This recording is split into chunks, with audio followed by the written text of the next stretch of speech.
Hello, folks. It's time for Last Man Standing. I'm Dan Hollifield, and we are just straight off of one of the best Stupid O'Clock shows that we have ever done. If you did not get a chance to watch it live, I do recommend go and watch the replay, and you will be highly entertained. I wish we had brought the entire crowd over to LMS so we could continue where we left off when we ran out of time. But it's been one of those really magical nights, basically, for Stupid O'Clock, and it was a great show. It was an absolutely great show. I highly recommend watching it on the replay if you didn't get a chance to watch it live. And tonight it's me and Bill right now. And who knows? Jimmy might show up later. Rich might show up later.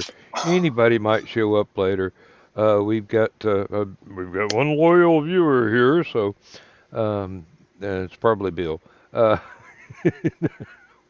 uh, who knows? Might be my My mom. doppelganger. This is the fuel transport. If I can get it You on had to there to where you could actually see it. get it to focus. Yeah, Yeah, yeah. well, and it's going to be hard for me to do that. But anyway, There you well, go. that There you go. there we go. Okay, and you notice down in the right hand corner they say beta moon base. On that one. This is actually something available on Etsy right now for $20. I don't know who the company is, but it's still interesting nonetheless. Oh, Hey, there's Chris. Chris. That's probably our watcher. Yep. But anyhow, yes, that was interesting. And Yep. that I know Um, little to nothing about SpaceX, but when you start talking Space 1999, it perked my interest a little bit more. well, as long as Space Force doesn't follow the uh, UFO series Interceptors, Mm, I mean, yeah. you talking about one shot Charlie there. Um, oh, we all three missed. I guess we got to go back and reload. Mm, Yeah. If people are not familiar with the UFO series, there were flying saucers coming to Earth and doing very small scale, not so good stuff.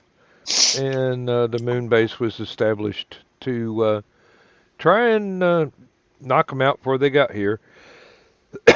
But they build their fighter craft with one missile. That's it. Just one. After that, you got to go back and hope you don't get shot down while you're going back to reload. And there was only three of them, only ever three of them. So if you missed all three times, the whole fleet got to go back. Well, fleet of mm. three had to go back and reload while the flying saucer would get closer and closer. I love the series. It was excuse me. It was very much on the same emotional scale as Blake Seven. Excuse me, Bill. I gotta. Hmm. Yeah, it didn't have the popularity as Space 1999. That show just took off for so many different reasons, and I can't remember if it was. I think it was John that said on Stupid O'Clock tonight that he said they had a lot better graphics than most of the British shows, but uh, I do believe I'm 99% sure that Space 1999 actually came from Canada, although they did have a lot of British actors and actresses in it. No, it was ITV TV. It was made in England. It was Mm. made at Pinewood Studios. And It always uh, said something about Canada on it, though, in the credits. that Was was there? the distributor. Oh, okay. Maybe that's where I'm thinking of that. Hmm. But anyway, yes, it was a good show, and um,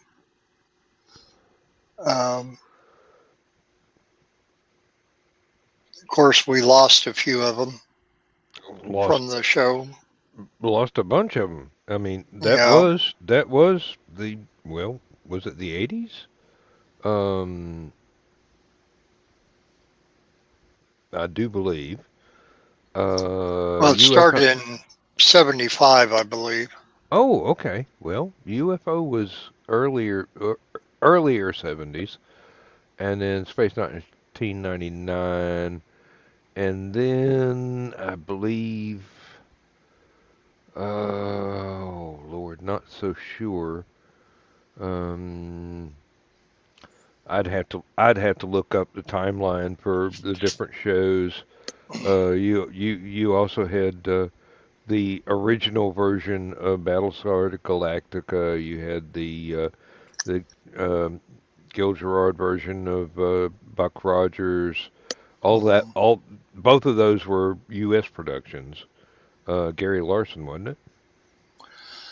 I've been watching the A Team a lot recently since they went on MeTV, and I think they're still in the first season, but they have the beginning credits where they're showing everybody's name. And when they come to Dirk Benedict, it shows them standing there, what looks like to be in a Disneyland type setting.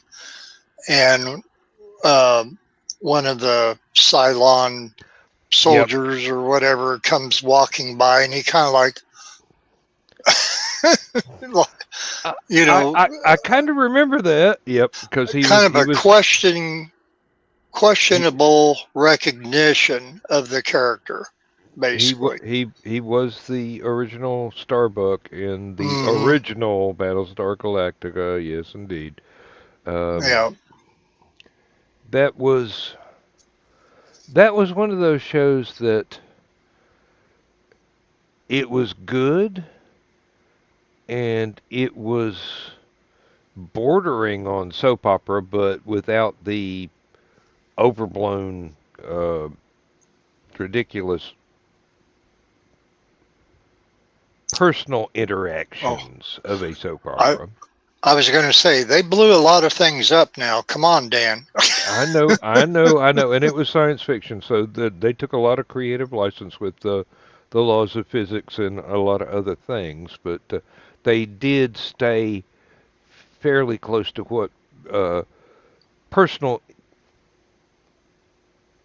interactions between characters in that situation would have, or possibly would have done in real life if it had been real life, and not any of the goofy stuff that winds up, um, well, not goofy stuff, but drama for the sake of drama, stuff that shows up in soap operas. Now, I've seen several soap operas that had really good scripts and were very well done, well plotted, and very realistic characters. And I've seen several that were less than stellar. My wife is complaining about some of the ones that she watches that were actually made in England. They are classic British soaps. And she's going, I just don't understand them nowadays. It used to be good, but now it's just all bent cops and uh, all kinds of. Well, even at this time of night, I'm not going to go into it because it would be um, objectionable content. Well, I'll show you as far as Space 1999, one who is still around here. Oh yeah, yeah. You remember Yes, I do. Quite Maya well. from Quite there, well. and she still runs the um, circuit as far as doing cons and stuff like that. Um, uh, and she'll post stuff on her Facebook and that. I've been friends with her for a little while. Oh man, this is very. This is one of her recent posts of that. That's very '60s Hmm. looking, Extremely.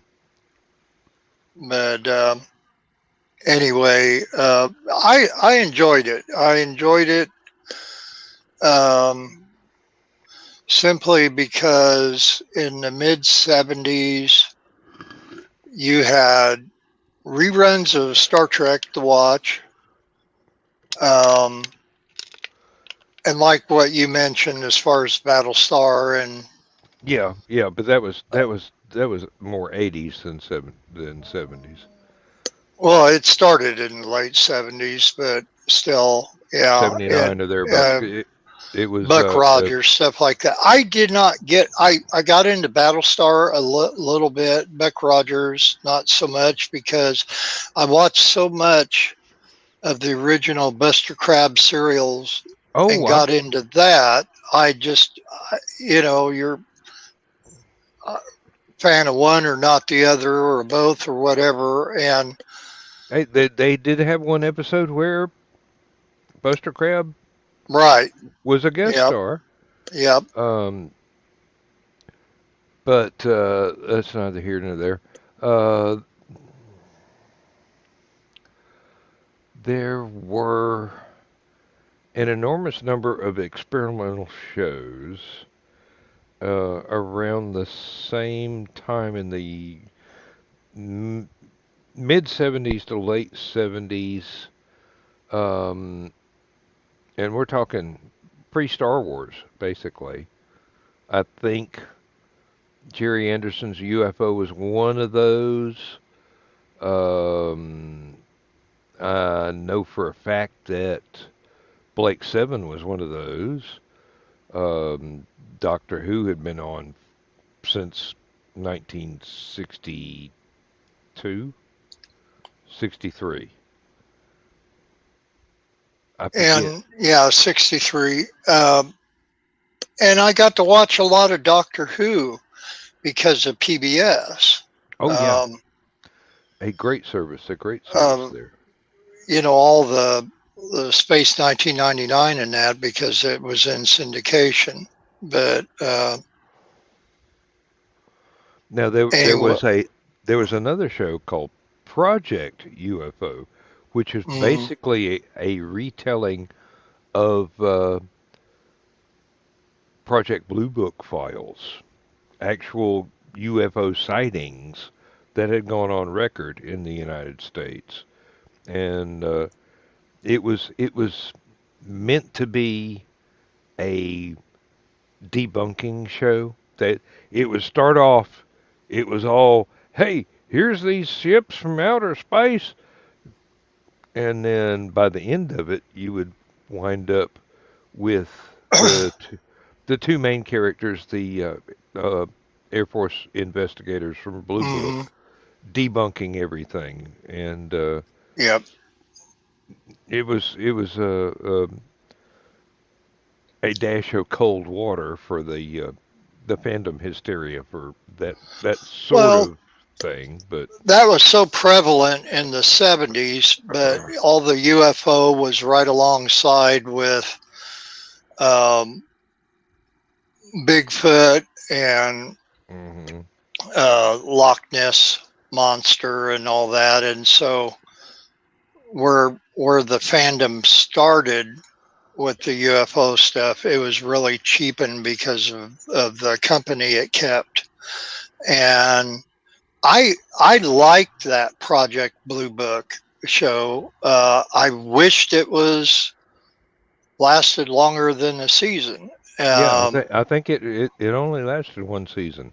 yeah. Um, Now, and it did have good production values. I mean, mhm, everything was very well done.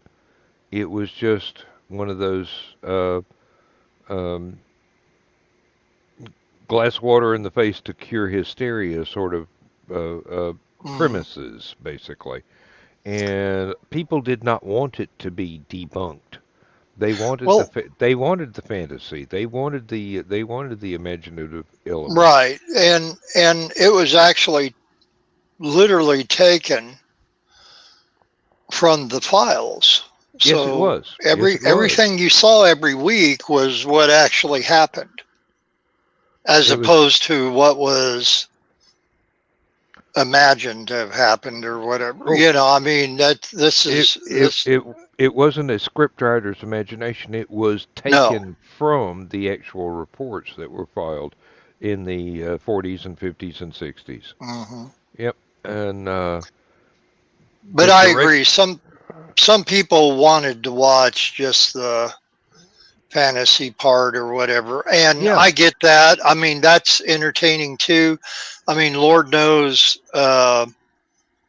that was the whole reason why, which was out in the mid '70s as well. So, well, '74 and '75.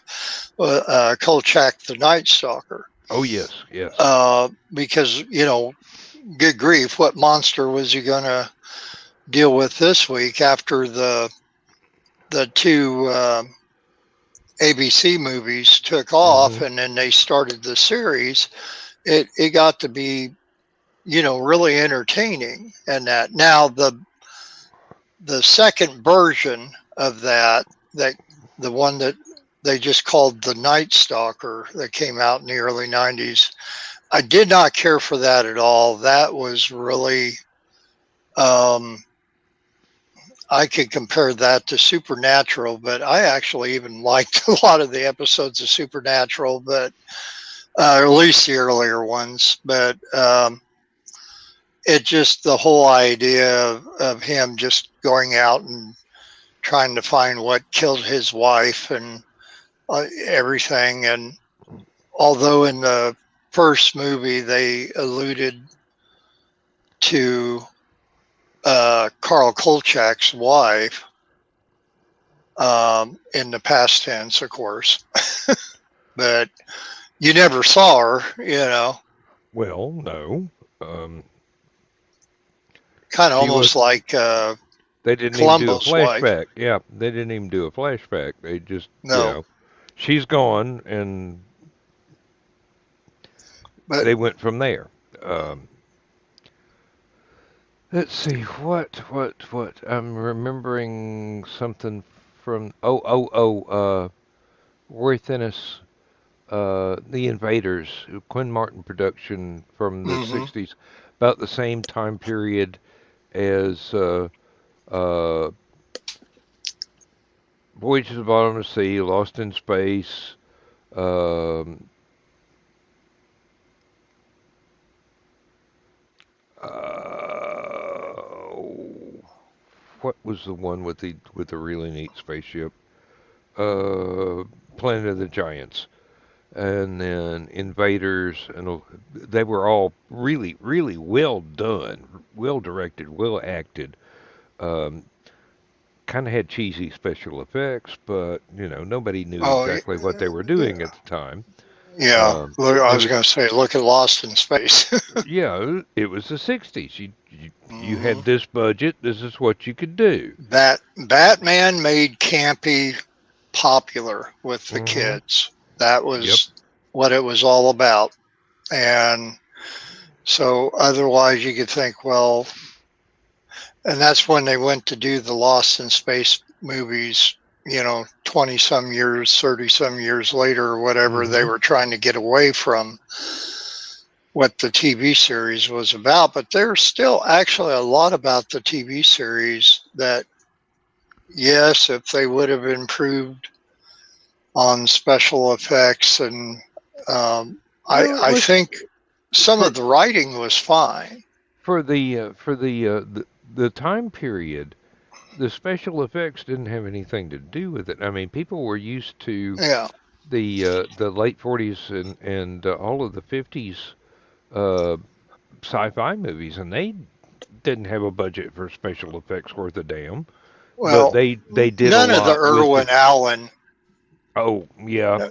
no, no, none of the Irwin Allen series, regardless of whether it's Voyage of the Bottom of the Sea or Land of the Giants or any of them, had good special effects. I mean, they were passable and that and Hmm. entertaining.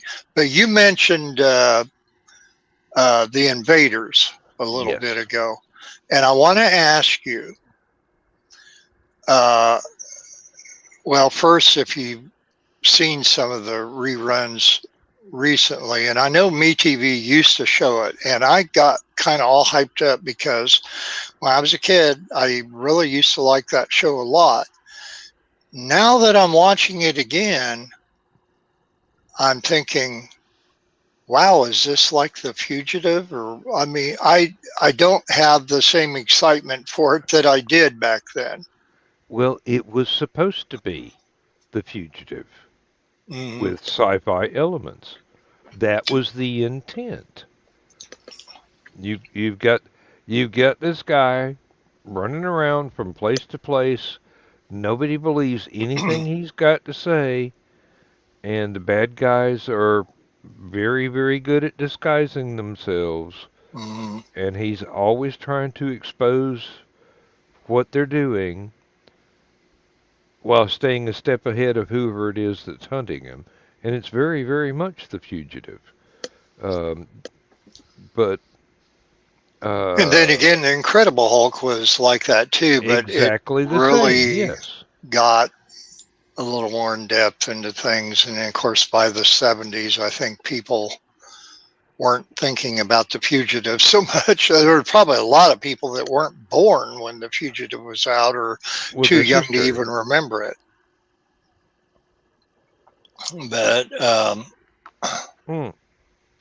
There are probably a lot of people that never realized that the TV show was actually based on an actual crime mm-hmm, and someone who was more than likely falsely convicted of a murder of their loved ones, their wife, and accidentally got out of police custody and were on the run, and someone was chasing them, and that is such a trope that it went on to empower lots and lots of other shows that came later. Um, you know, well, a lot of those shows that were formulaic, like how The Fugitive and Invaders and all that were back in the 60s, or the same type of campiness that Batman and Lost in Space and all them were back in the 60s. You had well, stuff in the 70s and 80s that was the same way because the A Team. well, You Invaders wasn't campy. It was it was uh, it was done No, I'm seriously. talking Lost in Space, not Invaders being Yeah, campy. I know. Yeah. But you're talking Batman being campy, but the same production crew at the same time was also making Green Hornet, which had no camp whatsoever. No, no, no. They killed people on that show. Hmm. So this is the same. This is the same Mhm. aesthetic that the invaders used. It was played seriously. There was no camp whatsoever. There might have been moments of humor, but it was situational, not uh, built-in uh, ridiculousness. Um,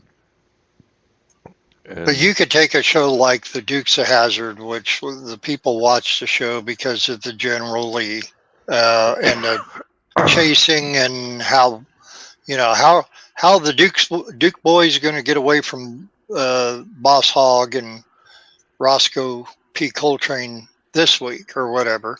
hmm. And that would have been the same way as the A Team. You know, you're watching all the stuff that they made out of nothing, which Yeah, I really. think is probably Where are they going to uh, find a junkyard to build something to get them out of well, this one?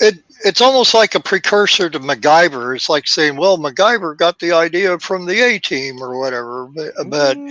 Those But are yeah, very you're close watching it together. for that and for how they're blowing up their opponents' jeeps, and they always go up and flip over when they blow them up. hmm And And the A team always had those boxes of magic ammunition. They could fire off 10,000 rounds, and not one single bullet ever hit anybody. it just they they ducked well Yep. enough in time, and when BA hit you, you flew in the air. Might as well have been hit by Steve Austin. Yeah. Oh boy. And I do mean the Bionic Man, not the wrestler. Yeah. You That's get the hit only by the one I wrestler. think about. You get hit by the wrestler, you're gonna fly. You get hit by the Bionic Man, you're gonna fly a whole lot further. And when I think of Matt Dillon, I think of the sheriff of Dodge City, and not the actor from the '80s. This is true. This is true.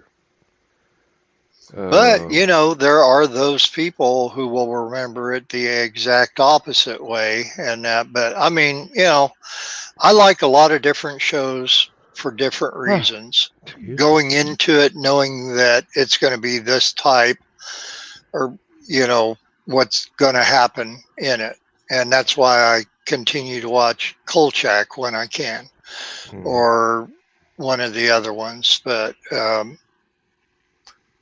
uh, you kind of know what's going to happen, maybe not specifically, but something.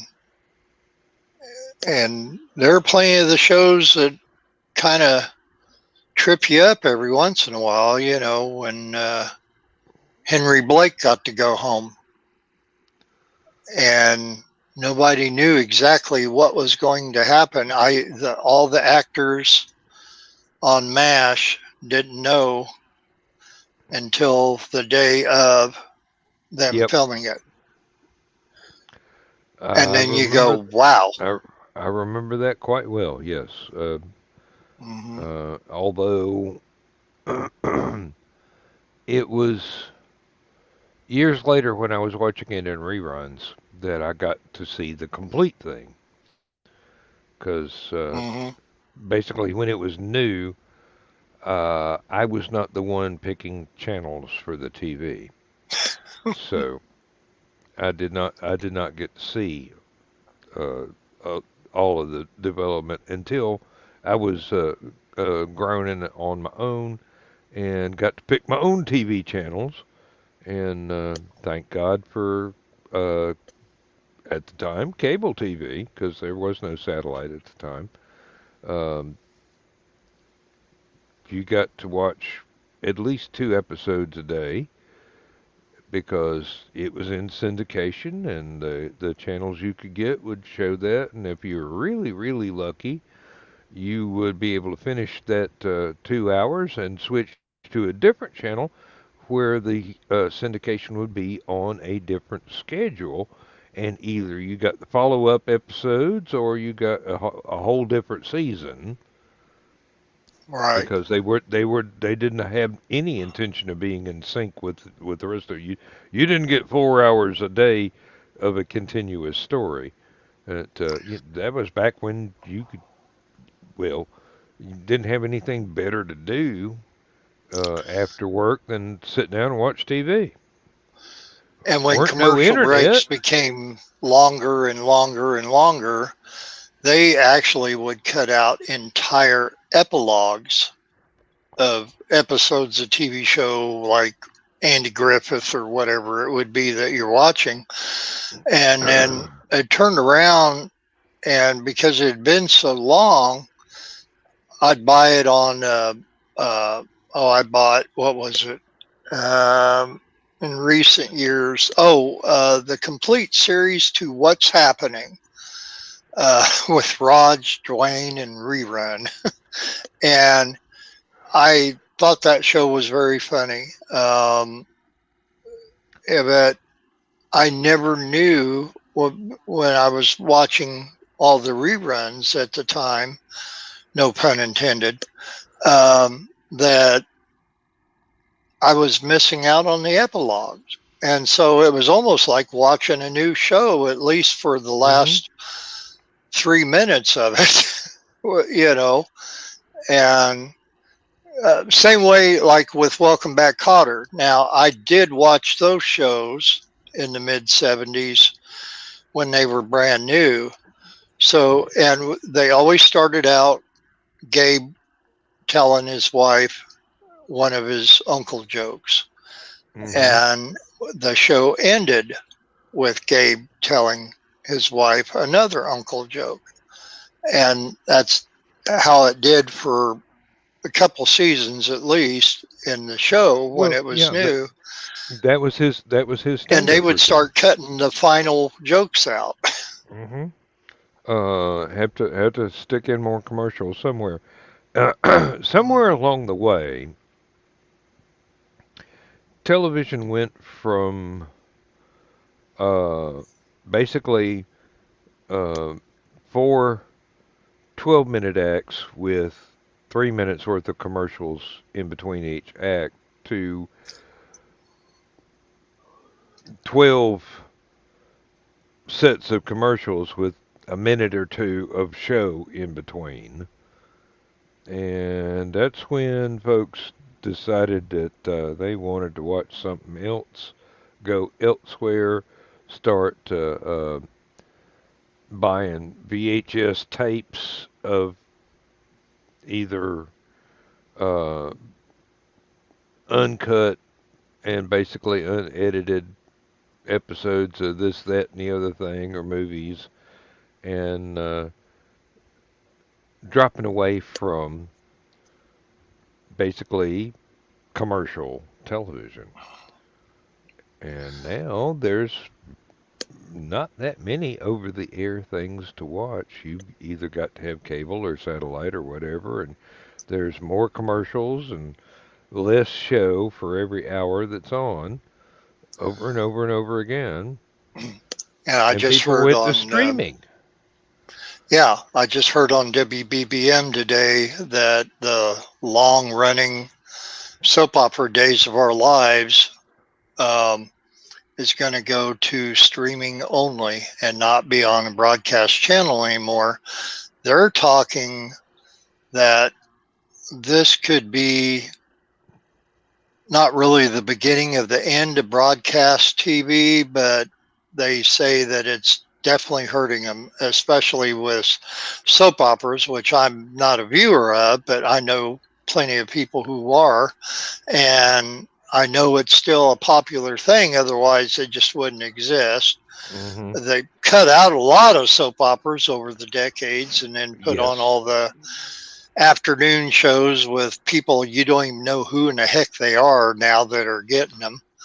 And, but still, um, that's, that's broadcast TV. And it's like, what would happen if broadcast TV did come to an end?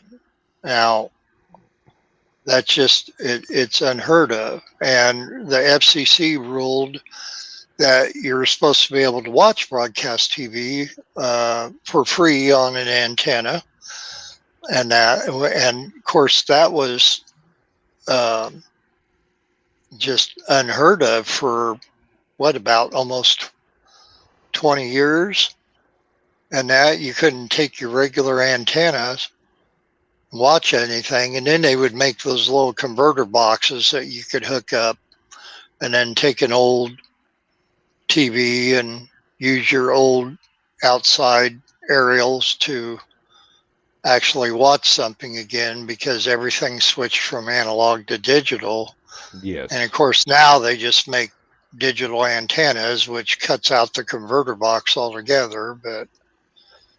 But yeah, broadcast TV ceases to be, then that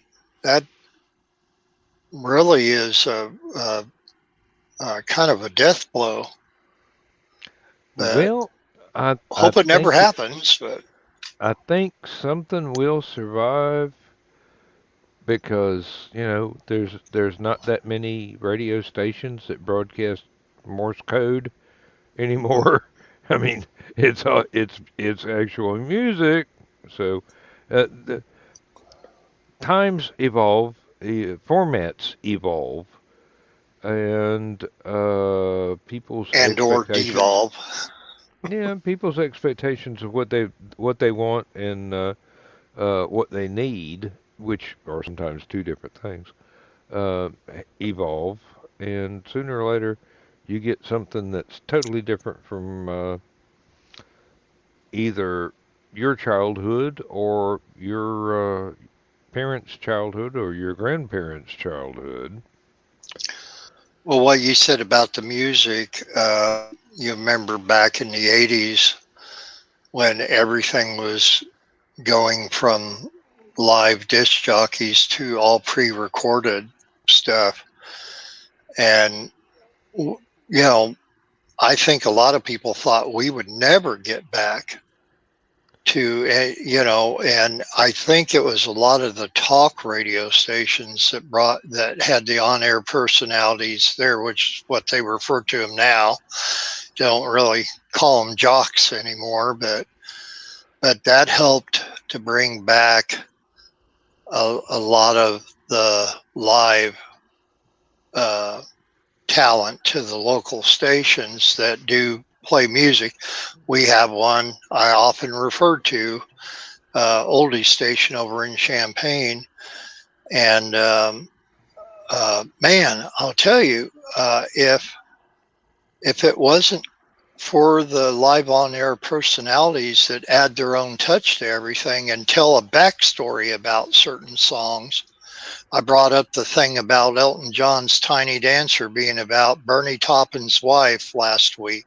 Hmm. And that's where I heard it. I've heard that song since it was new and I never knew the backstory from it. And that's why I will always listen to that. If that no longer existed, if things go by the way that it did in the 80s, then yeah, why do it? You can get on a Sirius channel and listen to whatever genre or decade of music you want to, and you won't have to worry about anything else. And how boring will that be? You know. I keep waiting for YouTube to permit somebody to actually do what we would have listened to on FM radio in the 70s, Mm. the late 70s at that, um, as somebody just sitting there doing commentary in between songs, playing cuts, and it would just be, you know, not even, it wouldn't even have to be music videos, which would really put a kink in MTV's uh, broadcast of whatever the hell they broadcast now. I haven't even looked at that since they went to Don't know. since the I think day the it's music mostly all died. reality shows. I don't know, wrestling and Star Trek reruns and Sharknado or whatever else they do. Um, I have no clue, but sooner or later somebody is going to find a way, and I see it with reaction videos right now. Hmm. Um, to actually play stuff, and from what I foresee, not even have to react to it, just do the DJ thing with Well, and they can't play the actual whole music. song because YouTube dings them on it. Oh well, That's they can they they can they have to they cut can in every so often. yes, they do have to interrupt it before it goes in too long. But there are channels that where they will play the entire song and not stop it, but they're either playing like an album cut rather than a live video, or they're playing a live video and then they have to jump in and make a comment or two and jump back.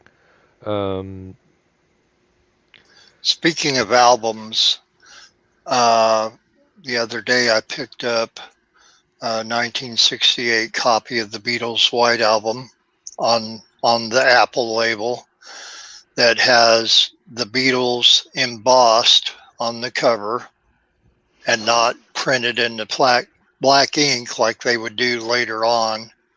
And it does have the serial numbers on the front, which sadly it was not a low number album. I think it was like 915,000 something or other, but it was still a 1968 copy. It had all four of the 8.5 by 11 glossies uh, of uh, of the Pab 4. All of them being in really good condition, with the exception of the John Lennon one. At the very top, it looked like they might have had tape on it, and there's like a little bite mark taken out of not the actual photo itself part, but the the white border. trim, yeah, the border at the top. I'm thinking about getting some frames for them, put it in a white background, just hang those up. It has the original two-sided poster, which of course the backside was the lyrics to all the songs on that. I will not be framing that because it's like 23 by 28 or something like that. It's pretty big. And I'll keep it in the album and that. But it was a reasonably inexpensive acquisition. The place that I got it from, I asked him, I said if the guy would take a little less money on it, and the woman went to go to call him, and in he walked right in through the door, and she says, "Oh, this guy standing next to you is the guy that you want to talk to." And I said, "Wow, I wish my cell phone would work like yours." but but he it wasn't a high price that he had on it, but I think because of the condition of the album cover and the John Lennon glossy, I just graciously asked or offered a different amount, and and he said yes. And I told him, I said, if this was a little better and this was a little better, I said, you could probably get the price that you had on it. I said, you're in the ballpark and that, but he was just a little bit high, not by much. And he said last week he had that same album marked for $12, and I said, yeah, that would have been too low for what he had. And the album has both of the inner sleeves, and the albums look like they were never played, and that. And once I ever get a record player again, I'm going to play some of these to see if they play as good as they look, but Well, that's down the road. I wound up getting a record player I could plug into the computer Hmm. rather than my stereo in the living room. I've got one that I can plug into the computer back here, and it came with some software where you could play an album, Hmm. and every time it hit the silence, it could basically what it would do is turn each track into an MP3. Oh. But there are lots of albums that have extended endings that have some silence in there, so that would Hmm. trigger the conversion right there without actually being at the end of the song. But the sound quality is excellent. Basically, it just depends on how good the sound card in your computer is. And it was relatively inexpensive. I mean, it's still a belt drive turntable. I would love to have a gear driven turntable once again. The old fashioned um, uh, Hmm. BSF, those things would work BSR. until BSR. Thank you, thank you. Hmm. Um, those things would work forever. And I think that's probably why they quit making them, because Yeah. once you had one, there was no reason to buy another one. You just had to I buy new needles to pop in the tone arm. I had And a Pioneer that was a BSR turntable, and I loved it. It it was very reliable and that, but yeah, I get what you mean about it going silent and coming back. First song I think of is Helter Skelter, mm-hmm, when they go silent and then they come back and everything's being played in reverse or played backwards, and then of course the I got blisters on my fingers, and then yep, that that's one of the things. And yet here I'm um,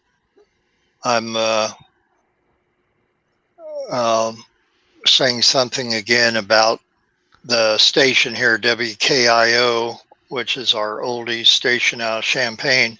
When they play A Day in the Life by the Beatles, they play the alternate version that has the the backwards talking on it at the very end. mm-hmm. After you have the final note, um, The endless uh, chord. yeah, on the piano that just goes. I can't remember. I know I timed it a couple times in my life, but I know there's an official time for that on how long that note lasts. And then, but they'll actually play the alternate version that after that's done, it does that, or whatever it is that they're Mm-hmm. saying that you're hearing in reverse.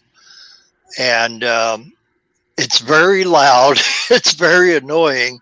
And I can imagine somebody who even is familiar with A Day in the Life driving down the road listening to that on WKIO, and then all of a sudden having that blare in there and about send them off the side of the road. I mean, it's really hilarious, but they're good about doing that. They're good about playing Layla all the way through until you hear the bird sing at the end, the Mm-hmm. little bird chirping, because it's like it's sacrilegious to cut off Layla before hearing the bird chirping at the end of the song. Everybody knows that.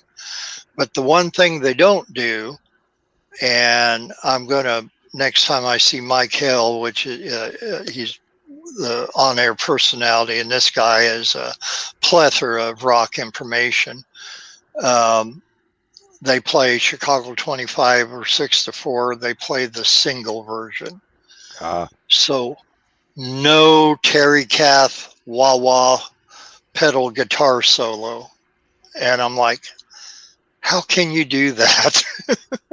How can because it that's was cut for like radio playing Purple airplay. Haze Yeah, and cutting, yeah, playing Purple Haze and cutting out half of it. yeah. Well, three quarters, but yeah. Um, I understand completely. Um, Damn, there was something that I thought of while you were talking, but now I can't remember what it was. Got to write Uh, these things down. I ain't got time to write. Um, Do what I do, put things in my sticky notes on my phone. I'm sorry, my phone is an alarm clock, a phone, and a way for my wife and I to text each other. It's not my primary computer. I've got actual computers for that. Maybe call me If I write it on old-fashioned. paper, I'll lose it. But if I write it in sticky notes, I can. I they're there until I delete them, and I've accidentally deleted some. But it gives you that opportunity to retrieve it, though. Thankfully, especially with somebody like me operating it. Now, my wife will use her phone as her primary computer, even though Mm-hmm. she's got an iPad and she's got a laptop. She uses the phone, and I'm going, honey, It probably she and just I. easier to navigate. No, it's not. She complains about it being difficult to navigate. I'm going, Oh, well, well, she got you've an got iPhone. no. It's a track Oh, phone. It's an LG Android. Android. Yeah, I've got the same exact model, and I go, okay, I will play solitaire. I will use it as a Hmm? phone. I will use it as a texting device. And aside from that, well, did I say alarm clock? It has become my alarm clock, and that's it. I mean, I use mine for my alarm clock too because it's easier to wake up to. hmm it's not. I get my choice of what alarms go off. It's not always the basically shriek, shriek, shriek, shriek off of the Hmm. dedicated alarm clocks that plug in the wall. Um, I got. I have been waking up to alarm clocks for half a century. Um, basically, I'm tired of an electronic device screaming at me. So, Hmm. I've got one. The alarm I use, it kind of sings at me, and it's still disturbing enough to where I'm about ready to look for a different alarm. But this is the one I'm conditioned to wake up to. I've got another year and a half before I retire. After that, I will only ever need an alarm for special occasions. I Hmm. won't have to get up and go to work anymore. I don't need mine for every day, but still about 5 days out of the week. I think this is mine here. I'm trying to think here. Let's see if I can find it. I know I had it on here, but oh, here it is, platinum.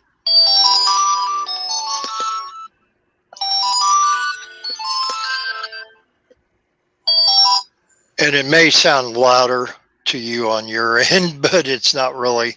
And I can. It just it starts off low and gets a little higher, a little higher, a little higher, hmm but at a very slow rate. I've had them that's done that before, and where they get higher pretty quickly, and that's just too alarming to me. No pun intended. hmm But Yeah, yeah, for the I longest time, I had a baby Ben. I just have a different philosophy of what my phone is for, Mm, and I am obviously behind the times, but I don't care.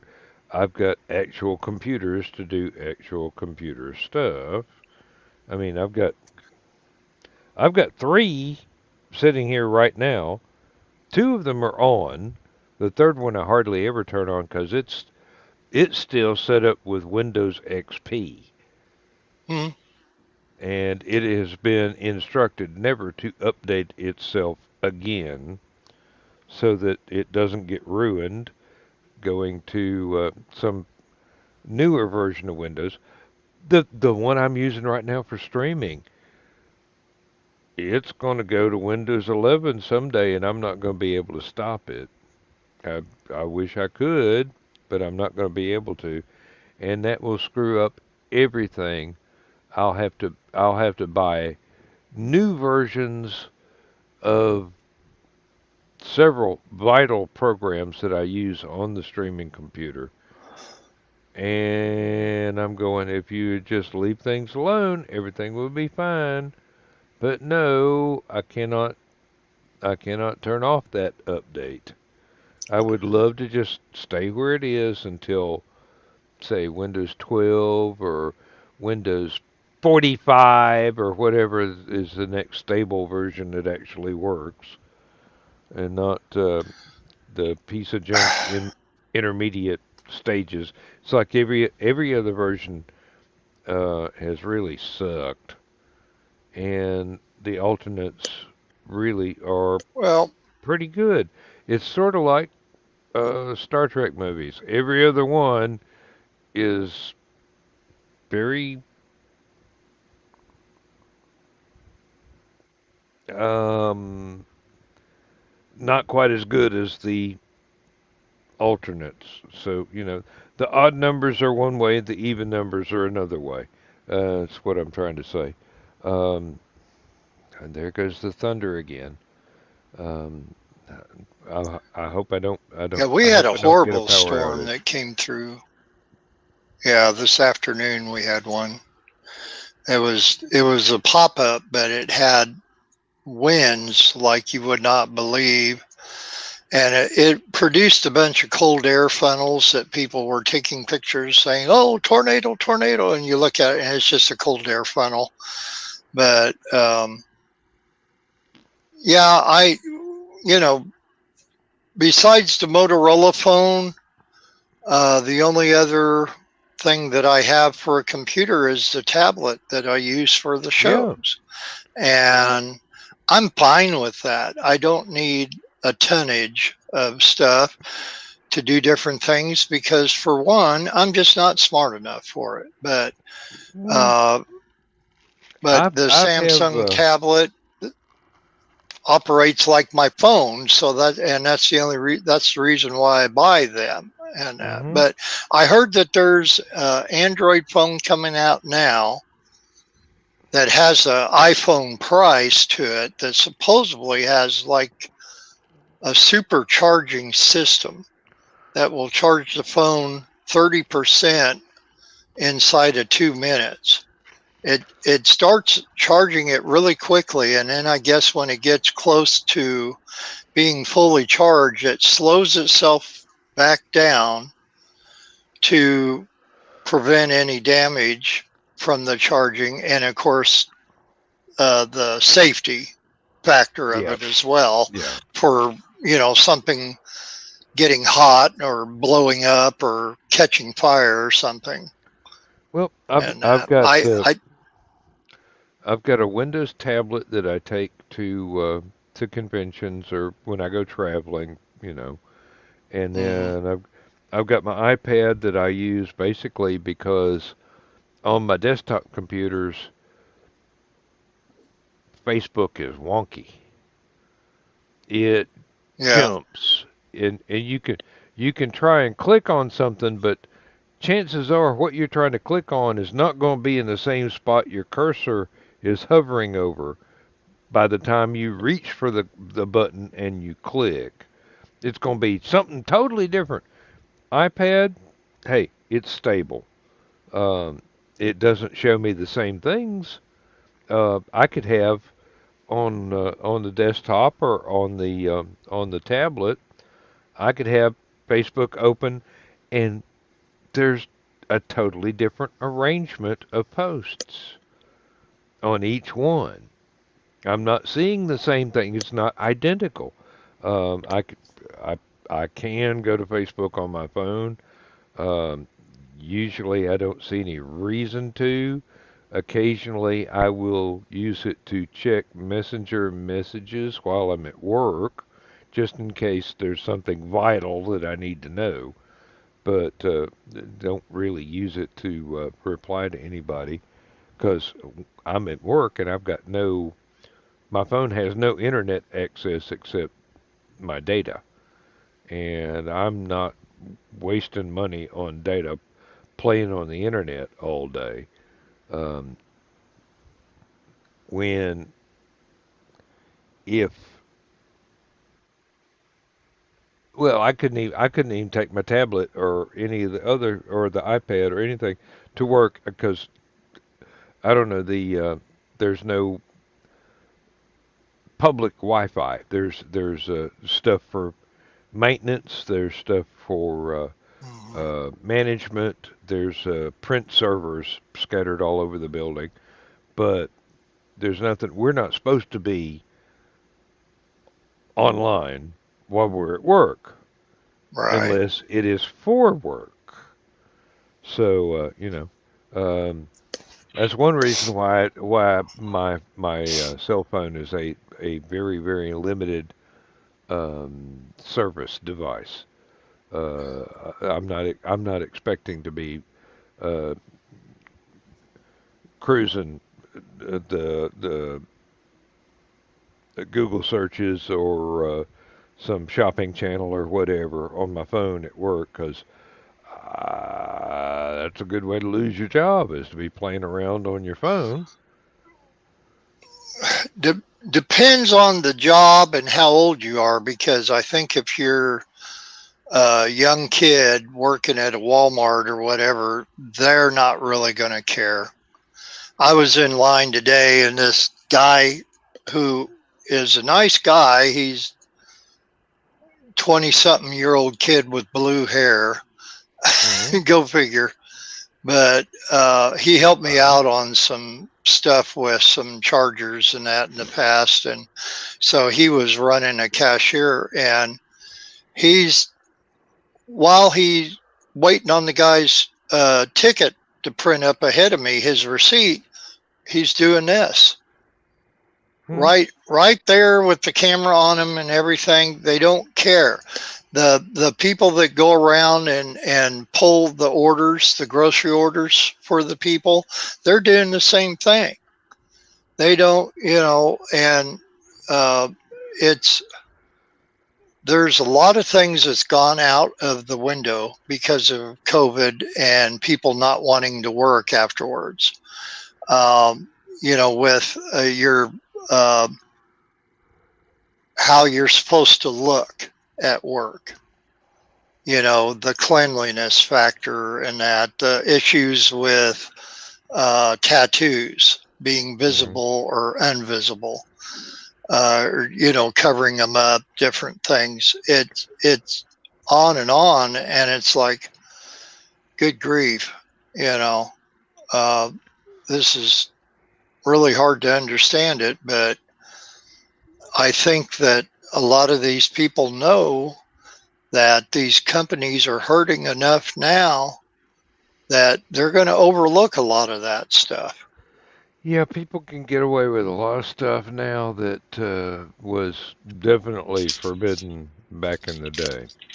And I'm beginning to hate the phrase back in the day because, believe me, at my time of life, back in the day covers an awful lot of days. But now, back in the days just means a year ago or whatever. I mean, it's Well, it's it's far different. sometimes, but I remember when the best word processor on the planet was a Smith Corona typewriter Yep. and some whiteout or even before whiteout was invented by Michael Nesmith's mother. You had little sheets of Hmm. stuff that would Put it you'd in have there to and type it, you, and that took and it right out. it would blank out whatever typo you just made, and then you'd have to back up carefully and correct it over top of the um, sheeted whiteout. I don't know what the name of the damn correct type. That was what it was. Mm. Correct type. Well, we had to. I took typing my sophomore year in high school, and we had to learn how to do that.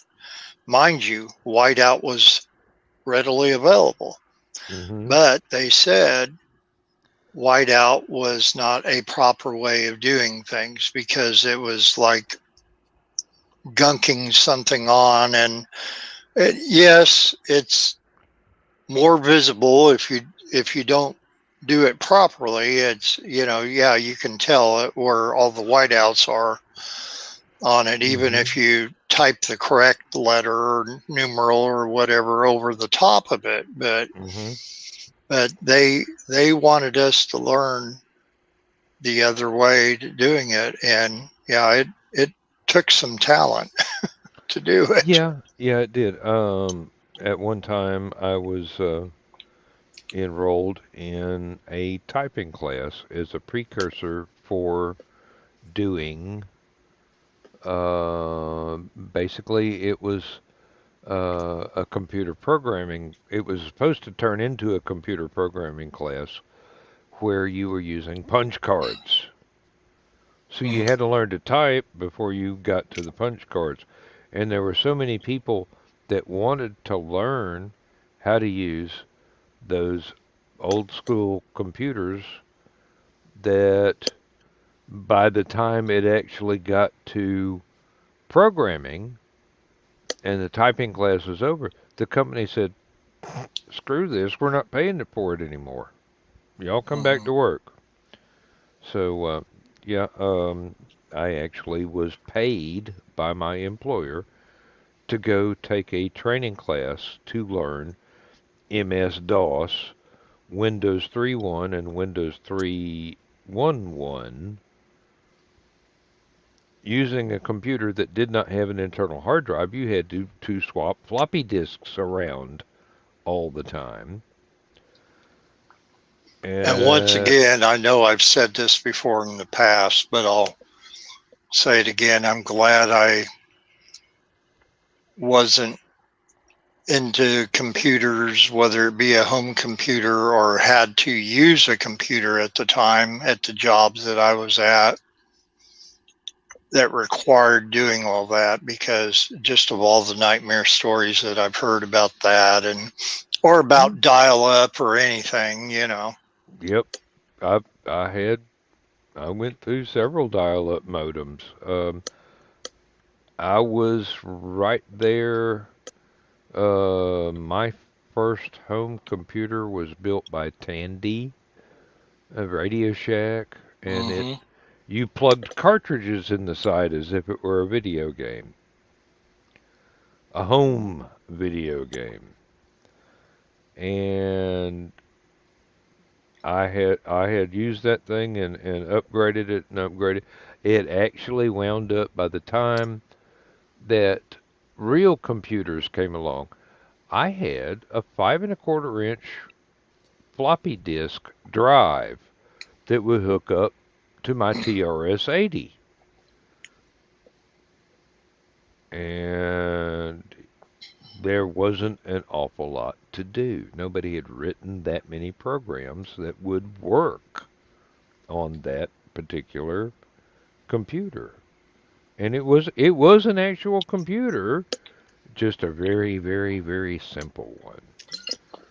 And not too many stages up from an abacus, basically. But you could do a lot of things. I had friends gave me a lot of computer magazines, and um, somehow or another, people got the idea that I was the guy to give obsolete computers to. Like I had a Commodore 64 that I would use, but it was really after being used to the TRS-80, the 64 was really stretched to learn how to use because it was even clunkier. And then there's Ataris and things like that. I know people have done marvelous things with very primitive Atari computers. And I mean, look at all the video games that were written for them. That was the basis for a lot of arcade games. Was an Atari, um, basically little bitty tiny computer. Um, and then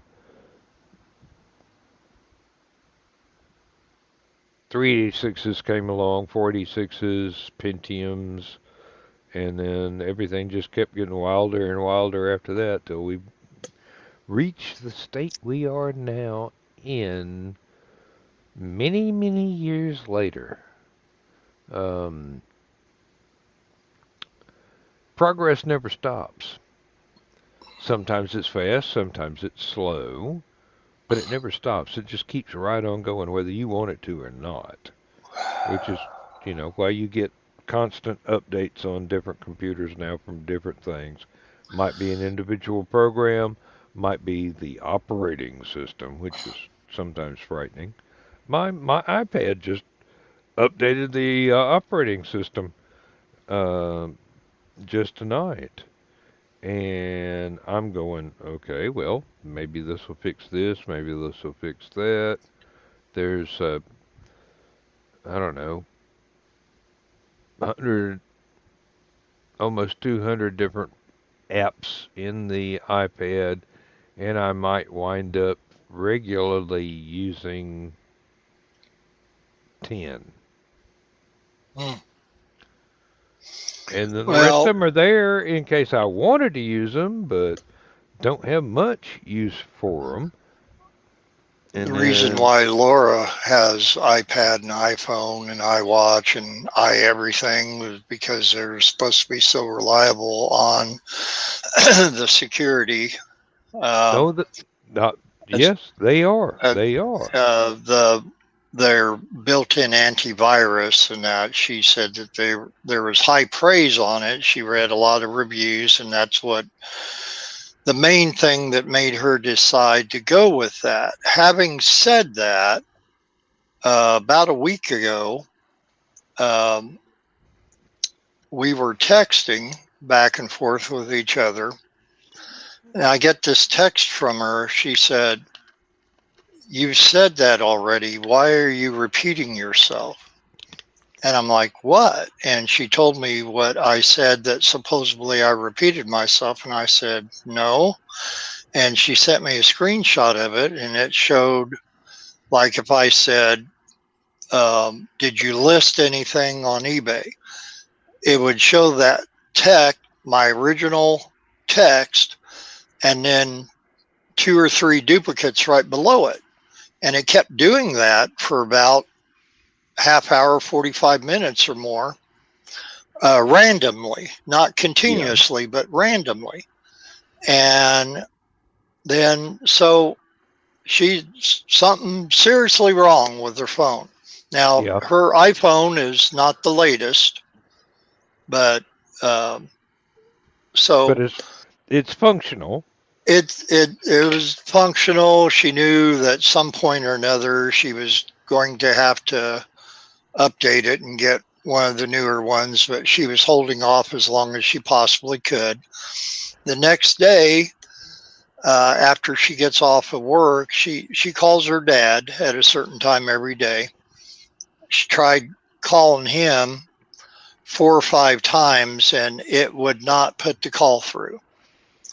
And she was finally able to get a hold of him, thankfully. But and so I'm Googling everything. I said, "Well, do you have an update that you haven't gone through on it?" She said, "No, mine's listed to automatically update everything."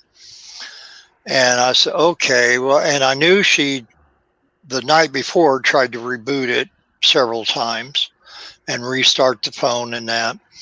Um, I had a tech savvy friend of mine. She suggested to have her take her SIM card, or turn it off, take the SIM card out for a couple minutes, then put the SIM card back in and turn it back on. So when I was going to make that suggestion to her, she said, "It's working fine. I'm going to wait and see how long it's going to work." And so far, it hasn't done anything else. So I don't know if there was something going on that the antivirus program built into that didn't catch it right away, or what it was. Maybe there was an update that she was Hmm. unaware that she went through, but she said she checked. So I, Well, if it's set to do everything automatic, you wouldn't notice it unless it required the phone itself to reboot after the update for the update to take Hmm. effect. And Uh, she was consistently doing that the night before anyway. But so knock on wood, it's doing all right so far. I thought I was going to have the sole phone when we went up to Chicago on Tuesday, but yeah, hers well, kept on working. these And things do happen.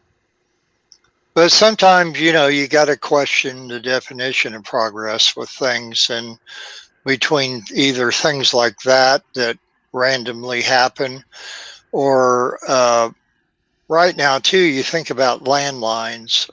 What's considered a landline these days is still basically an internet phone. So as opposed to the traditional landline, that if your power went out from, say, the thunderstorms that you're having now, Yeah. you would still have your phone. And now If the landlines that they have now, where you can use whatever cordless phone or whatever on, power goes out, that phone's gone out too. yeah, It is inoperable. I believe we keep a hardwired phone in the closet Mm, that we don't plug up because all the phones in the house right now are wireless, and if the base station loses power, you've got no phone. But right. we can pull that thing out of the closet, plug it in the phone jack, and if the telephone company has not lost power, we have a functional phone. That is the hardline landline. Hmm. Um, Everything else now, I think there are extensions all over the house, but they are dependent on the base station to transmit to the wireless handset.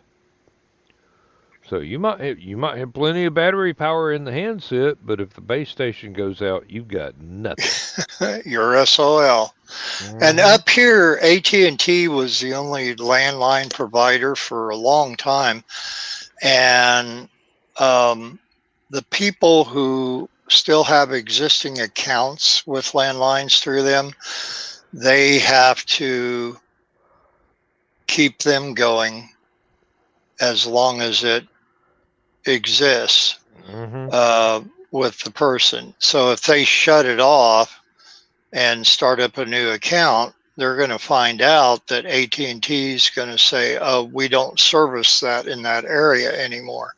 What they're actually doing is they're trying to get everybody totally away from the hardwired landlines and gone to these other things. And you know, we just wanted to have the hardwired landline for her dad Yeah. because of some recent storms that we had, and he was without power for 6-8 hours on two different occasions. Yes, and his And health is not the best. So yeah, I can right, easily see. yeah, somebody who's technically 88 years old, and the the his vision is really bad, and um, living there, it just now. The good thing is that when the power does go out, Ameren will send a text to Laura saying that the power at such and such Evans Street has gone out. You will be notified when it comes back on. Hmm. So if that goes out or her internet goes out over there, she gets the text, and she'll call me, and because I'm 5 minutes away from them, I'll go over to check on them. And we bought them plenty of battery powered LED lanterns, Yeah. a couple of them that are really small but bright enough to blind you for a long time. Um, some of these LEDs in there are incredible. They have Uh, gotten much better. Believe me, I remember when LEDs were oh, barely able to compete with a Christmas tree light bulb. Right, right. And the candle power in it now is just it's crazy how many lumens there are. But Hmm. so and he does have some um, electric uh, mini small generators that he can plug um, the his lamp or Hmm. a fan or whatever, something like that Oh, into. oh boy, my batteries are running low. Personally, and this Oh, is, you're back. Okay. yeah, yep, Time for you to recharge. yeah. 6 o'clock came way too early this morning, um, and it was a busy day at work. I'm going to Um, have that Saturday morning.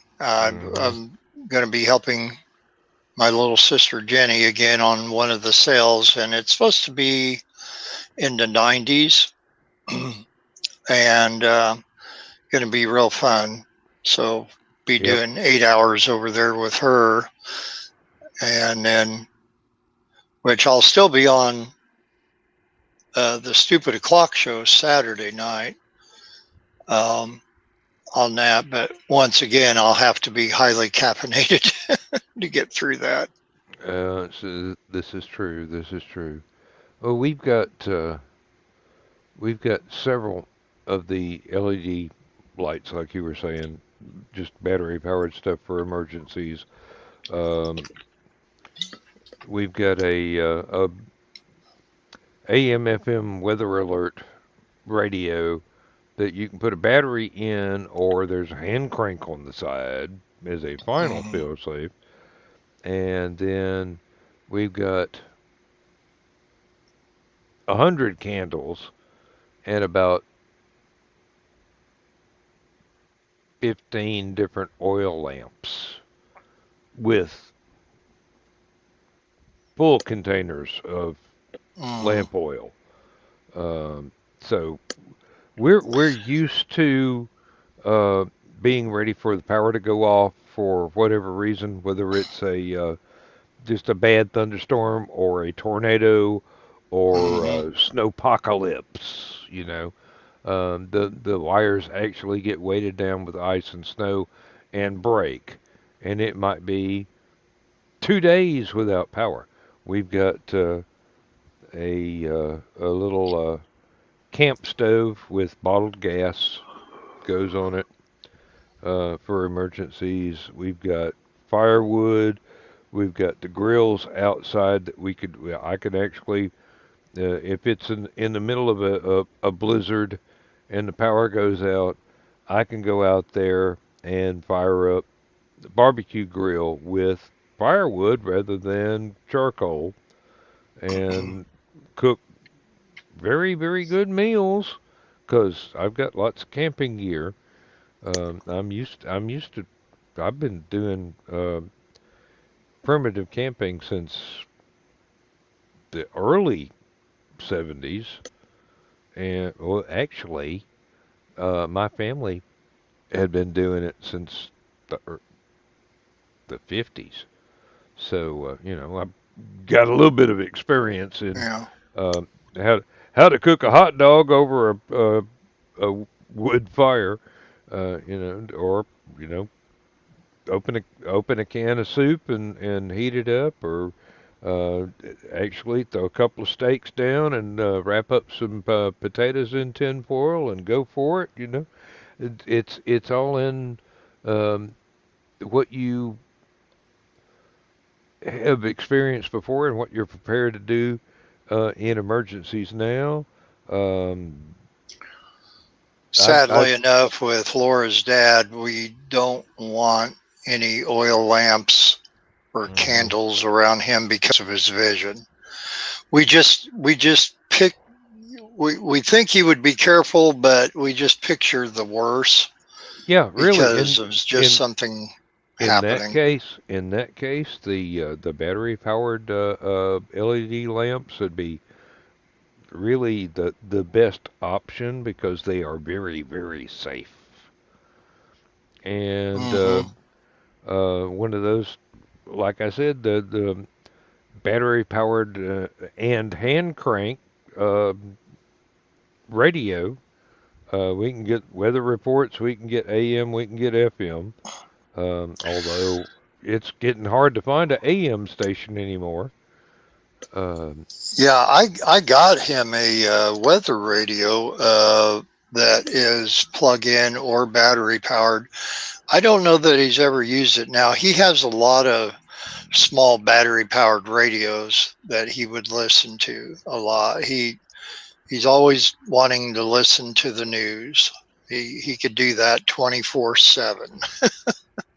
And he'll come up and start talking to us about something.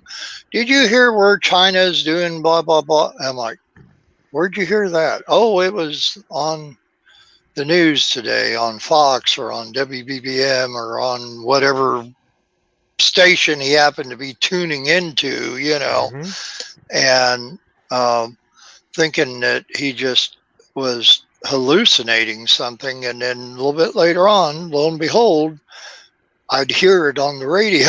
I'm like, Yep. okay, well, I guess he knew what he was talking about, Yep. He just but listened to the radio earlier than you did. That's all. yeah, I mean, but yeah, you No. got to be prepared. This stuff, well, like what we had today, it had rained overnight, and then I got out, had to run a bunch of errands and get medicine and everything, and ended up over Meyer uh, supermarket there, grocery shopping, and man, I just heard it hitting the roof. And of course, it was right when I was ready to leave.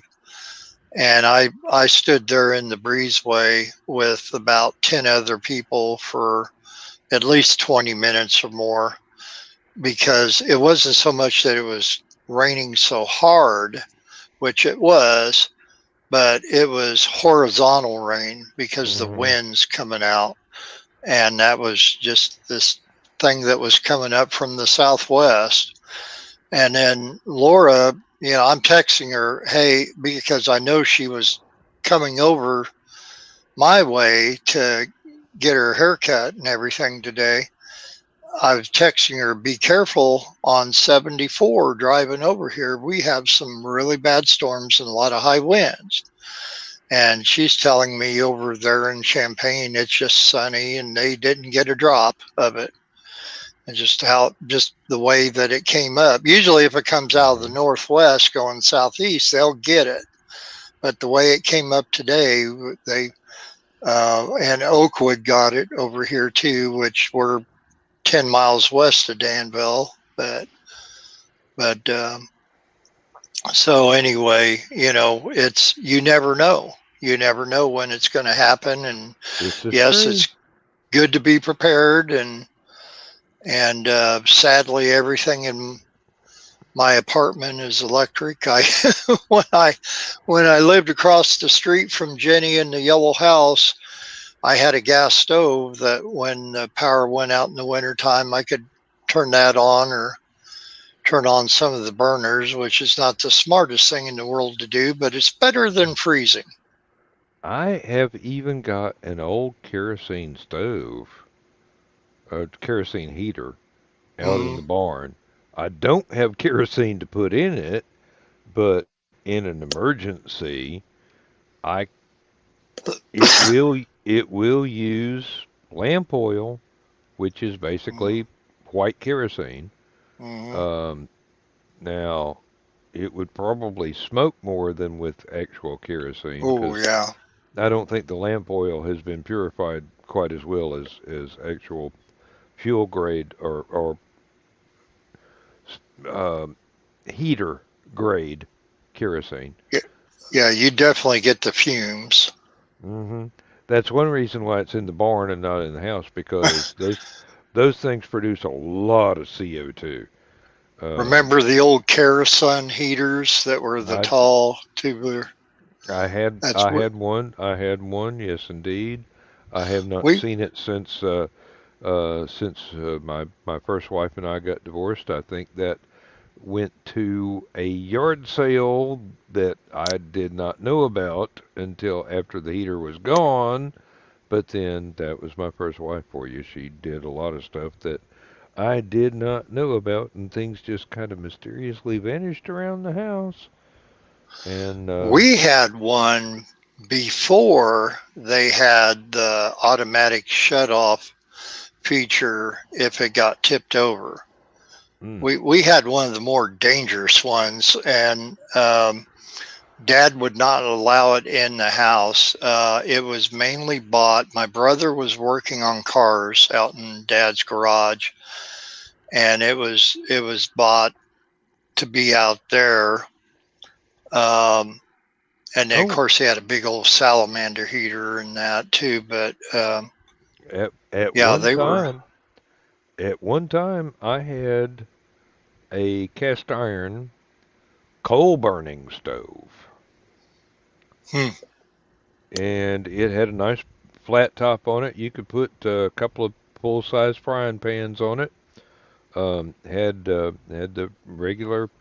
Now I grew up in East Tennessee. You know, I'm not a stranger to stove flues going up and making a right turn and going out through a sheet of tin that replaced part of a window, uh, or had actually been designed into the house. Both. I am very used to both. This thing, it even had a cast iron water pipe inside. You could, uh, you could use it.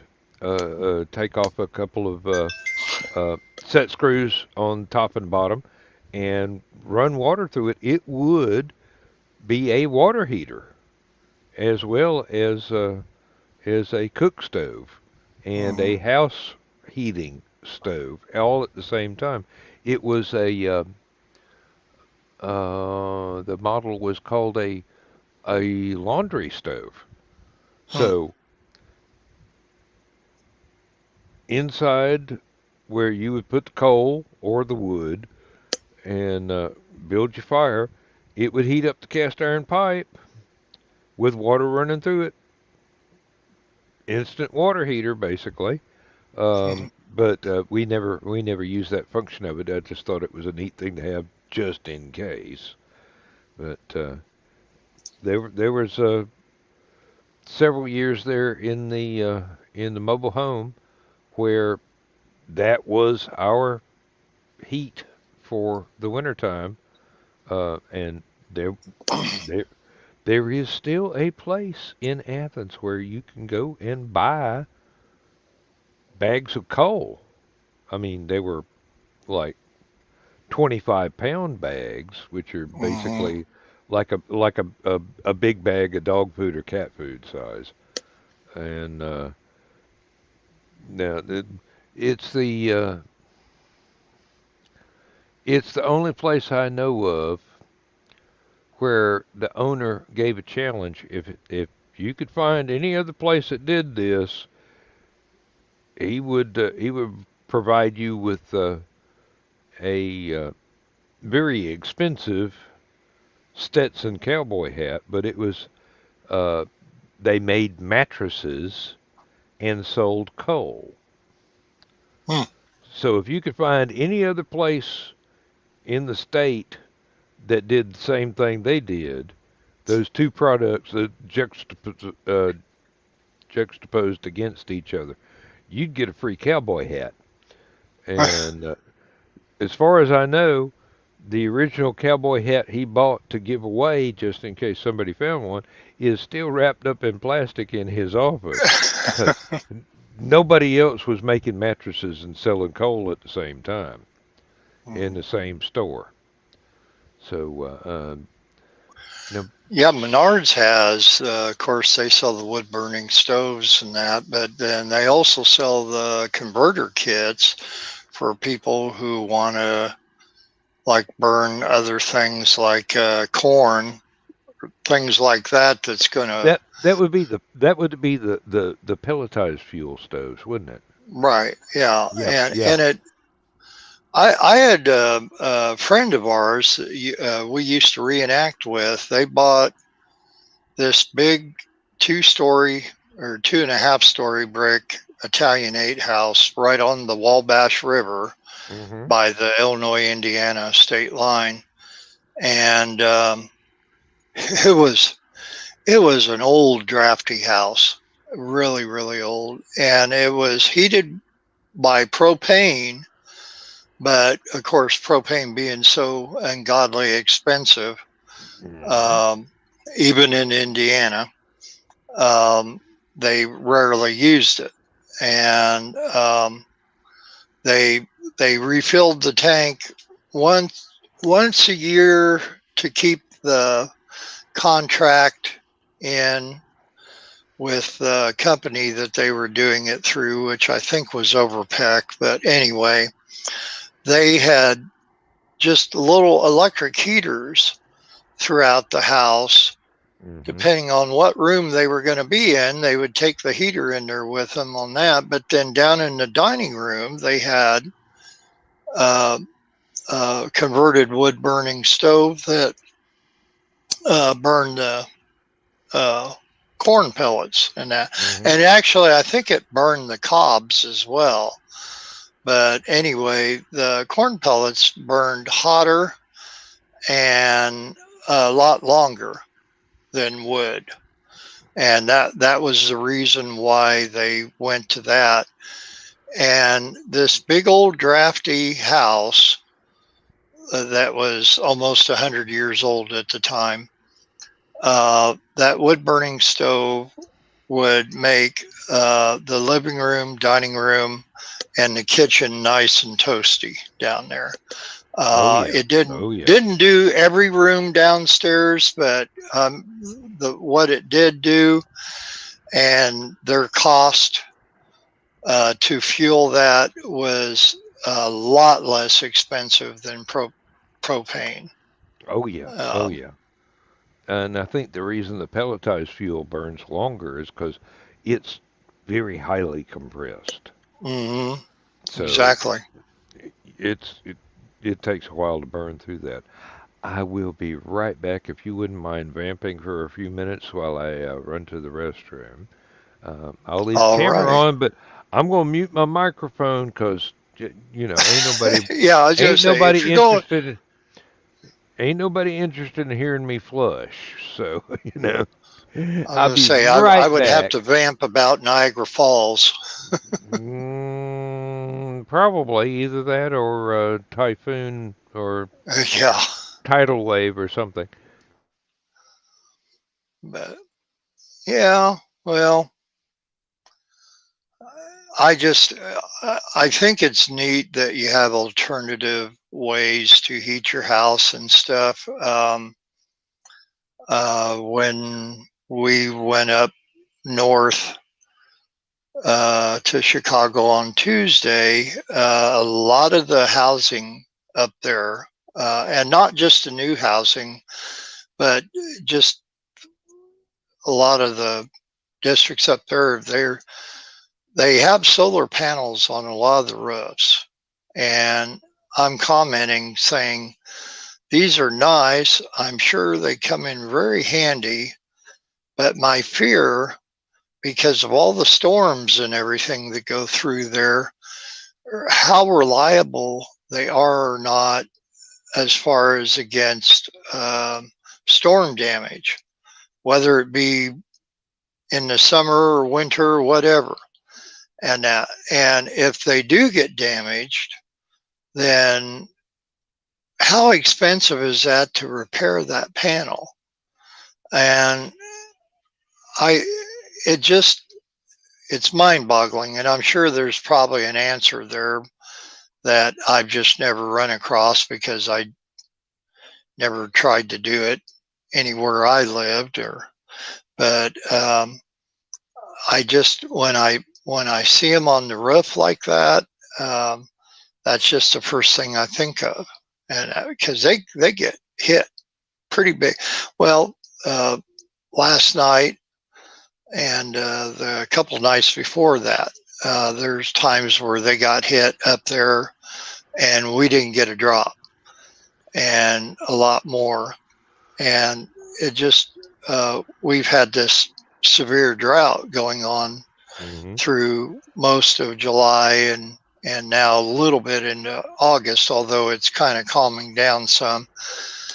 And everything down here, the grass and everything's all brown. And I don't even think the guy that mows out here at our apartments even came this week because of that. But when we went up there, and there's a lot of green grass and everywhere and that, but I don't know how resilient those solar panels are It, to wind and hail damage and or yeah, anything else like that. it depends on the design actually. The the major sources of damage would be wind-blown debris Mm-hmm. and hail. Yep. Now, the old style that is really it's like a hard plastic sort of solar panel. Those would be susceptible to that kind of damage. Now, there are more recent designs that are um, basically you can walk across them and it won't hurt them. I mean, these things, some of the research was done um, in not in the U.S. but in other countries. People were looking Mm-hmm. at the possibility of paving roads with these solar panels, and cars would be driving across them all the time. And basically, as long as they got cleaned off occasionally, they'd keep on generating electricity. They wouldn't be damaged. They'd be very, very resilient. Nowadays, several of the companies that make um, uh, shingles for people's houses have got a line of actual solar power cell shingles. So your entire roof would be your solar farm, basically, and they are very, very difficult to damage. And they're the my interest in the canal boats in England.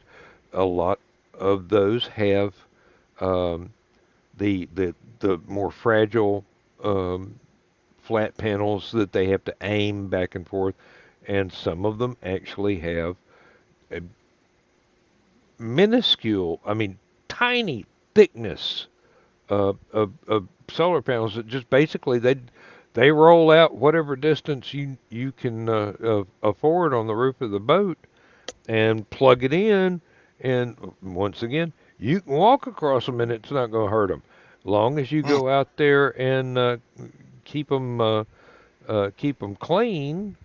You know, get the debris off of them, get the dirt off of them. They're gonna generate electricity. They're very very hardy, but this is a very recent thing. It's not something that's been around for a long time. Hello, Yeah. Keisha. Yeah. Uh, I was just going to mention that she was on here. Well, you think about when satellite dishes came out for satellite TV at first, there was these big, Great huge, big honking huge things. Yeah. set in your yard. I know my grandmother, her neighbor across the street was, I think, the very first one in their town to have one. And it looked horrid. Well, back then you had a fascination with it because that was something different. Yeah. Really. A little bit later on, one of my neighbors down the street, I would say back in the mid 80s, he had one that was all black, and the panels on the dish um, were like Metal a mesh. mesh. Mm-hmm. And so from a distance, you could see the garage behind it or the fence or the flowers or whatever. And you would see not so much of that it made it a little less visible. So yeah, the solar panel shingles would definitely make sense, especially if they didn't look like shingle size solar panels all over your roof. If it No, looked no, like they look like actual shingles. actual shingles, by And color and yeah, they come in different non-reflective. colors. They come in Hmm. different colors. Now, I don't know about non-reflective because I've never seen any in real life. I have Yeah. read a lot about them. The company I work for is one of the people that is making this. Our major competitors, they also make their own versions. Hmm. There's a they seem to be the much thinner, much stronger, uh, almost impervious to damage sort of thing. But once again, they have to be kept clean or they don't work. If you Well, get them that's kind covered, of if you get them covered in dust or leaves fall on them and block the access to sunlight, they're not going to work. But there are ways to get around that. You can actually come up with there are actually companies that'll come out and clean them for you, or you could come up with some way like on the peak of your house you'd have like garden sprinklers that would just throw water all over the roof and wash the dust and move the leaves away or whatever. Um, there's ways shower that we had today would have definitely cleaned pretty yeah, easily, but yep, it's also like the metal roofs that when they came into popularity here not too awful long ago. I mhm, mean, they were all kind of looking like something you'd see on the some backwoods hillbilly shack or whatever, and that was the only option you had. Well, then they had colors that you get mhm. options of it, but then now, well, not That just now, but recent years, you can get the metal roofs that look like they have the design of a shingled roof, like a 3-in-1 tab mhm. shingle or something, Yeah, yeah. and does not look in the least bit like a metal roof and does not reflect like it either because of the the powder coat that they put on there of the paint and everything, and it's amazing. um, I worked at Menards, and there were people coming in asking about those all the time because that was the answer to the problem. Mhm. It worked a whole lot better, more resilient than regular shingles, and but didn't look like you know a barn roof.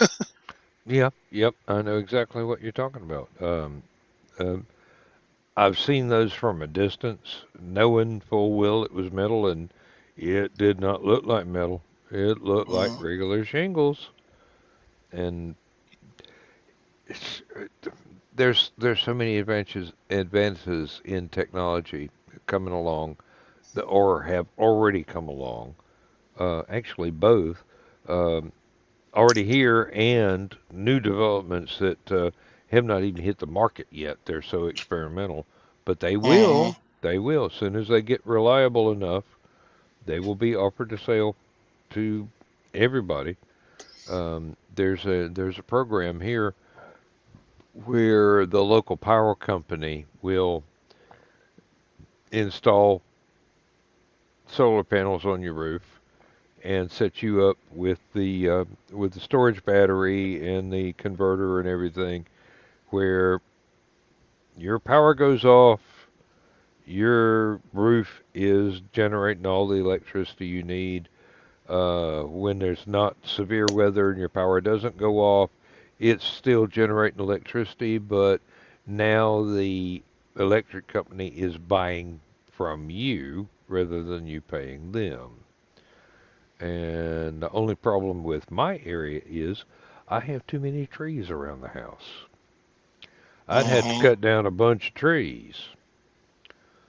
And being a redneck from East Tennessee like I am, I like trees. I like the shade on the house. Keeps it cool in the summertime. And in Georgia, Well, and that is a real benefit. But it increases your property value too. That's what a lot of people don't realize. I've seen people that will not have one single tree in their yard because they say, I don't want to rake leaves. I don't want to, do I don't this want and to do pay that. extra on my property tax. Yeah, well, I don't Yeah. rake leaves. I just run the lawnmower over it and make mulch. Well, and that's what I tell them. You get a $15 mulching blade to put on your mower, which a lot of them have them on it anyway to begin with. Oh, yeah. Don't run that chute open while you're mowing. Keep that closed, and you have nothing to worry about. And then you have something that's very beneficial to your lawn as well. Really, really. All those leaves turn into dirt, Mm-hmm. and it doesn't take long for it to happen.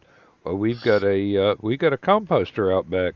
Um, Now, as many green weeds and whatnot that we throw in there to compost, as well as uh, kitchen refuse, Mm-hmm. organic stuff. But you've also got to rake up a few handfuls of dried leaves out of the yard and throw it in there too. So the chemically it's balanced, pH is balanced, Mm-hmm. and it reacts very quickly. And if you go out there and you tumble the composter like it's Mm-hmm. intended to do by its design, you wind up with potting soil very quickly. Now, if you don't have flower beds to put that potting soil in, having a composter's not doing an awful lot for you except you've got a place to put your kitchen refuse and the weeds you pull up, and you sooner I've or sold. later you're going to have to empty that thing because you Mm-hmm. can't put any more in it. And if you've got nothing to do with it, then maybe composting is not for you. You have to Well, come it's up with a all a way to matter use of it. wanting to do the work, and I think that's where it lies with a lot of people. But I know just, well, for what we do up at Elk Grove with trimming his hedges and then all the leaf raking and that we do later in the fall, and we just pile it up in this one Uh-huh. area at the back of his yard. Last year we had a pile over 6 foot high of all, because he has so many trees on the property. And that, when we went out there this spring and mowed for the first time, we didn't do it. We did well up there. You can't burn, because Yeah. you're suburb of Chicago. But we went down there right to the same area, and Laura's dad kept saying, "Well, we're going to have to do something with those leaves. We're going to have to, we can't burn, but we got to do something with them." And I said, "Go down there and look." And there was nothing there. It had totally broken down over the winter time. It was just a barren area, right? I mean, and um, it, it proves, and like I said, those weren't mulched leaves from the mower or anything. That's just from what we raked up, and And the, the hedge trimmings and that. And it will go back to the earth. yes, it And will. that's Yes, it like will. with the composters, we sold those. Well, both when I worked at Lowe's and Menards, and people could not fathom how useful this stuff could be for them. And they said, "Well, we don't know we get the pH right on it or whatever." And I said, "Well, look," I said, "they sell this stuff called compost starter that you put in the bin with it." And I said, that will actually adjust your pH on there. And I said, you don't have to put it in every time that you put stuff in there, but put it in a couple times a month. And it's not very much that you have to put in there. But Yeah, I said 9 times out of 10, you would not have to really worry about it unless they have something like a lot of pine trees that's going to make something very alkaline or somewhere along yeah, but that area. pine needles turn into sand really quickly. Yeah. They do. They do. I've witnessed this myself. There be places where you clean up all the pine needles and you would shovel up the sand that was underneath that you had no idea where it came from. The next fall, pine needles start falling. You go through the winter, pine needles are basically gone, and you've got another sheet of sand, Mm, basically. The pine needles and oak leaves. Oak leaves are rather acid. Pine needles may be rather basic, but I'm inclined to believe they're acid as well. But basically, for the composter we have, you put in like 2/3 weeds you have pulled up, just absolute green, grass clippings, stuff like that, and you put in another third of dry brown leaves, and you tumble that thing uh, really well, at least once a day, once every other day, and within a few weeks, you've got potting soil basically, and it's good. It's very fertile. It may not be pH balanced, absolutely neutral, but it's just as good as what you go out and buy bags of that cost a whole mm. lot more. And Now, the way my grandfather did it was he didn't have a bin that tumbled it. He had the 2 by 12s and yep, that he yep, set up 3 sides and he piled it in there and then every once in a while would turn it over. yep. You But go he out there threw with a hay fork he and threw all his yard refuse in there. all the The garden garden refuse, stuff, yeah. everything. Anything that rotted, it went into the compost pile. If the dog did its business out there, that went into the compost pile. Hmm. I mean, And you, you wind up with dirt mm, and good dirt and that. yep, yep, And very oh, beneficial. And another side benefit of the pile of leaves composting, just let nature take its course, pile up the leaves and let it go.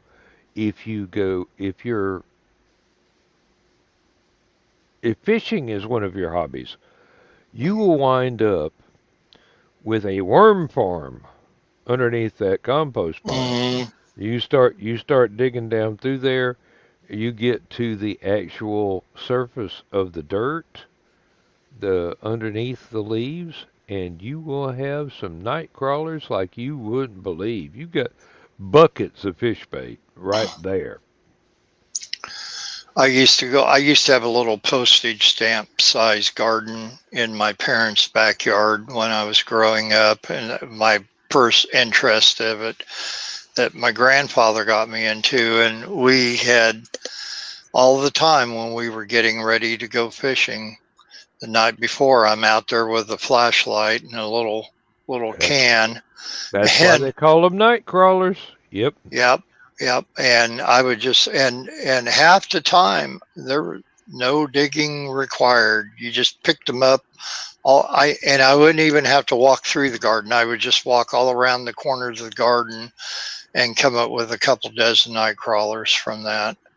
Or Hmm. if you seen a log laying in the corner of the yard, turn that sucker over and marvel at what you find underneath it. Yep.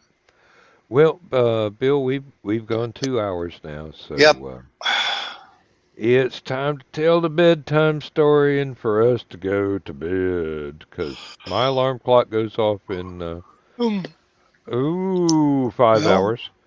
and I've got a full day of work tomorrow, and then we can start all over again Saturday night or pick up where Oh, we left off. It doesn't really matter. I don't believe there's that many people going to want to listen to us talk about free fish bait, but then again, it we might we might it have to could be move a back to music or whatever. it could be a public service, and people are going, hey, I can't afford to go to the grocery store, but I can afford to go fishing. So and Yeah, and I may or may not be in the green room tomorrow. It depends on how early I get home from the auction. And we've been staying a little later, but I know Laura's got to work Saturday. And and I got to work with her sister Saturday a couple yep, hours before yep. she has to be at work. So Well, um, it's if I the don't pop in, you know why. it's coming up on the first Sunday of the month, and I have to get everything ready for Aphelion to do the issue flip for hmm August. We do it every first Sunday of each month, hmm and it just so happens that this month it's you know a week into August, and it's the first Sunday of the month because last Sunday was the last day of July, so I've got to work on that, and I've got to do some automobile repair and a few other things around the house. I've got to crawl under the Yeah, house and do the floor and I all kinds of I have things, a but sizable sketch commission that I've been researching a little bit on how I want to do it. Um, but a friend of mine wants me to do a 11 by 14 from Wacky Races cartoon. mm, First, he wanted them all in there, and I said, I don't think that's physically possible not for not at that. that not at that size. Maybe Not at two by that size, and maybe you could sneak them all in at 2 by 3 feet, but not 11 by yeah. 14. I Well, we finally agreed. We kind of compromised, and we finally agreed on a few characters in one vehicle, and so I need to start on the rough drafts on that. Probably not hmm until Sunday, but I told him I would start over the weekend, and then want to give him something. He said no hurry, but want to give him something to show at least on the draft, so I can get him to pay me and then get to work on the real deal and get hmm that out to him right away. All right. Well, And uh, so, it yeah, it's going to it's be a time busy for us to weekend for say me. goodnight.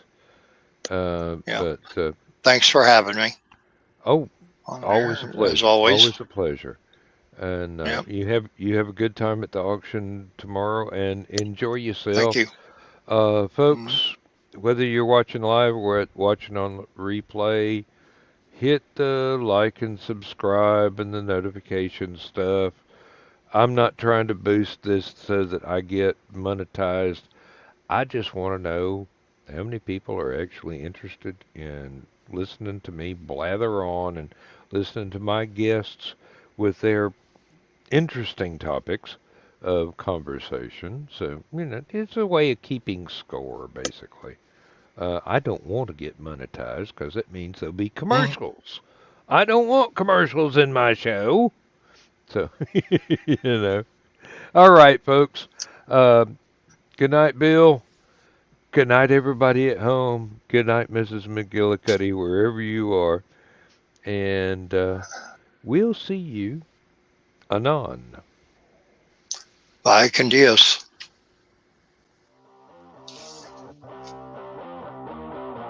Transmission overload. System will shut down.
System will shut down. System will shut down. System will shut down.